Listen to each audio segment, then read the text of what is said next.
Hello everyone, and welcome to the Twinkl Kids TV Handwriting Guides.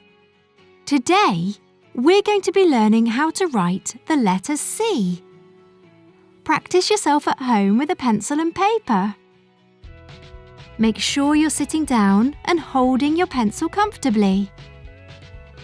To write the letter C in lowercase, start at the top and draw a curved line to the bottom. Let's try that one more time.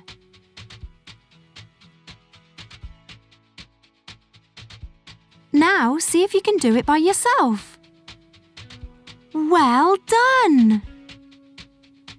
You can also write a capital letter C for starting sentences or writing a name.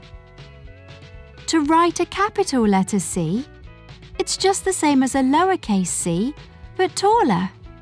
So start higher up and draw a curved line to the bottom. Let's try one more time. Now see if you can have a go by yourself. Great work!